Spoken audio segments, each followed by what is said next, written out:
Harlan Coben's Shelter. Watch now on Prime Video. Yay, you're here. Okay, good. I have 2 pieces of hot goss. Me too.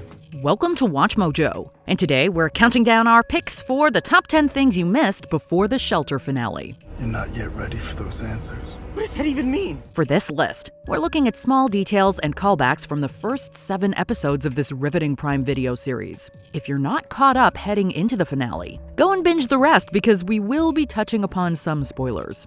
What do you want to see in the season finale? Let us know in the comments. Number 10. Phantom Symbolism. Emma definitely doesn't plan on auditioning for Phantom of the Opera, but when Spoon has to sing a duet solo, she fills in and then some. That was wonderful, both of you. I had no idea.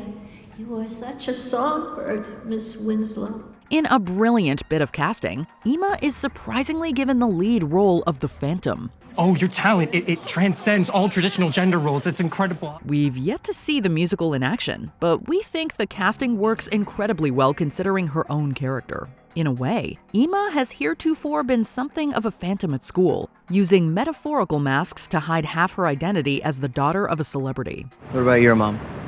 What's your mom like? She's fine. Really? I just spilled my guts out to you and this is all I got? Just let it go, Mickey. Okay, sure. Not only that, but like the Phantom, she's appropriated the nickname meant to ridicule and dehumanize her, proving that she's stronger than she appears. We're all in Spanish class together, right? Emma was new, acting all emo, so we were like, Emma! Because her name's Emma, and she's a chick. Number 9. Familiar names. What's in a name?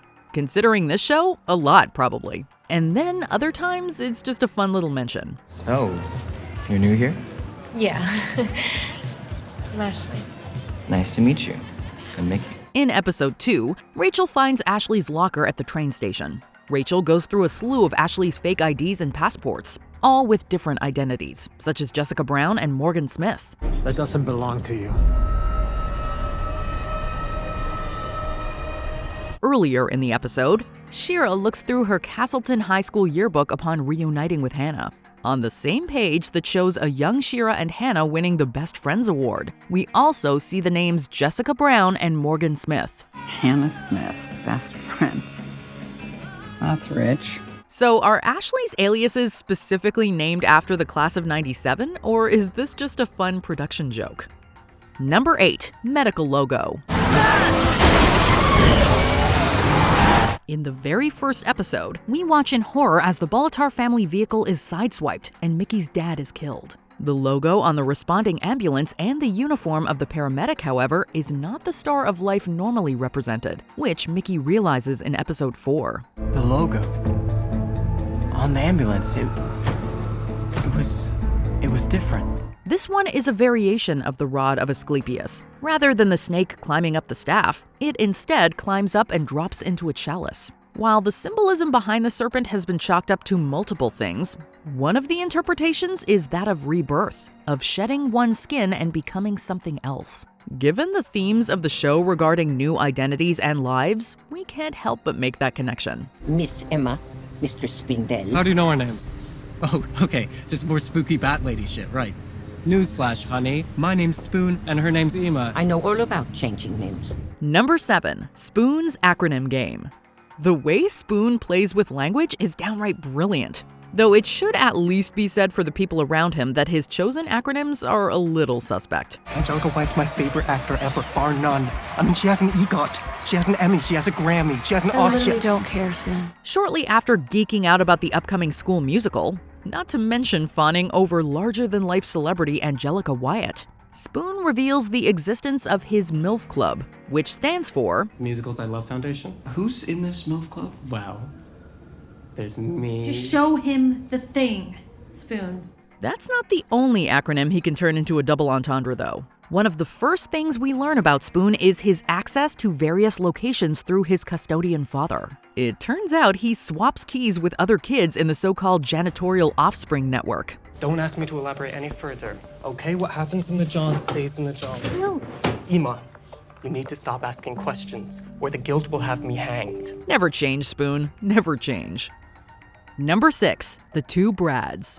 In the show's very first scene, we see some of Abiona's children taking literal shelter in Bat Lady's tunnel system.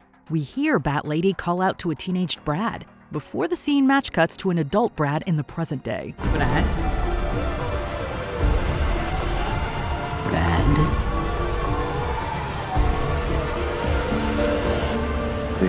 It's Brad. You're probably thinking to yourself, wow, kudos to the casting department for getting actors who really look like two different versions of the same person. But the ingenuity actually goes even deeper. Mickey's dad, Brad, is played by Christopher Palaha, and the teenage version in the flashback by Micah Palaha. That's right, they're father and son. Nothing stays constant, Mickey. As I always told you, you can't get a hit if you don't swing the bat. On a show that has father-son themes at its foundation, it's neat to know that this aspect informed other stages of the production process as well. You know the law. The driver chooses the playlist. Number 5. Candy. Things get real when Mickey infiltrates the club and learns all of its dark secrets. But there's a bright side as he finds a surprising helper in Candy. What are you doing? Just play along, Mickey. Do I know you? No, I know you.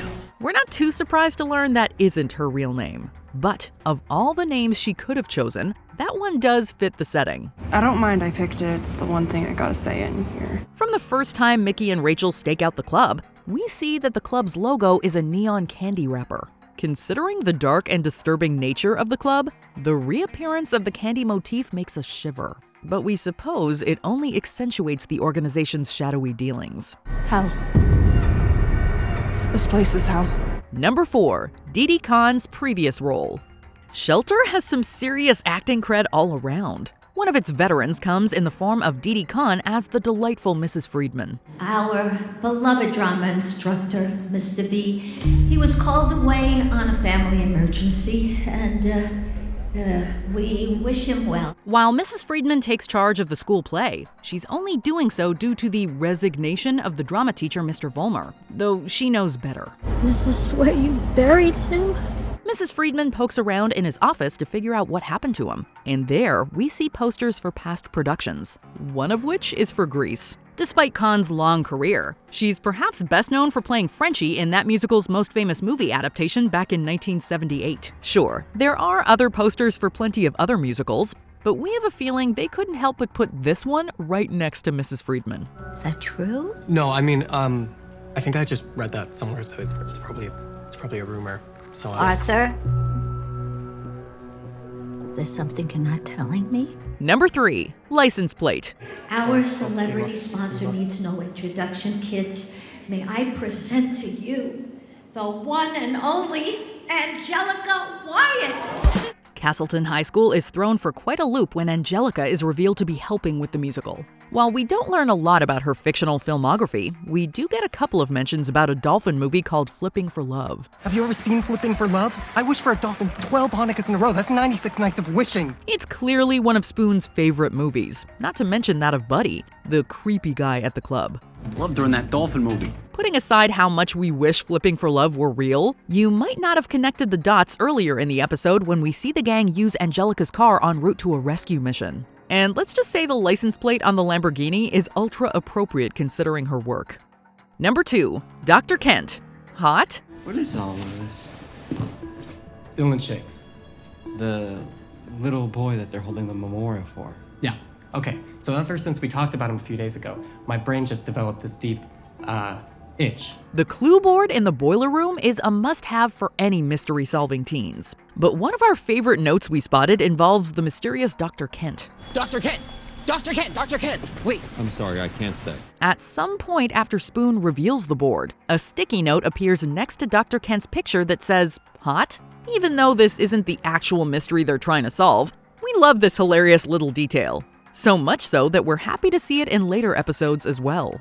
But the real mystery is who wrote it. Tell us in the comments who you think is responsible, and why is it Spoon? Man, we really need to talk to him. Yeah, we do, except we have no idea where Bat Lady's Man in Black took him. So, that's also dead end. Number 1, Myron Bolitar. I don't know you. This is Myron Bolitar's nephew. What's your name again, bro? Mickey. My name is Mickey. I'm new here. Of course, Shelter is based on the Mickey Bolitar series written by esteemed author Harlan Coben. But that series itself is a spin-off of another series centering around Mickey's uncle Myron. When Mickey goes to live with his Aunt Shira early on, we get early confirmation of Myron's existence in the show's universe. Well, good luck today. Thanks. And remember, you're a Bolitar. Kind of hard to forget in this town. In Mickey's room is a whole host of sports paraphernalia, one of which is an MVP trophy with Myron's name on it. Later in the scene, after Mickey meets Spoon, the former directly mentions his uncle, albeit not by name. Just because your dad, he's a legend. He broke every scoring record. His name's like all over the place. That's not my dad, that's my dad's brother. Let us know in the comments if you caught any other details. You can watch the finale on September 22nd, and be sure to catch all episodes on Prime Video. Harlan Coben Shelter. Watch now on Prime Video.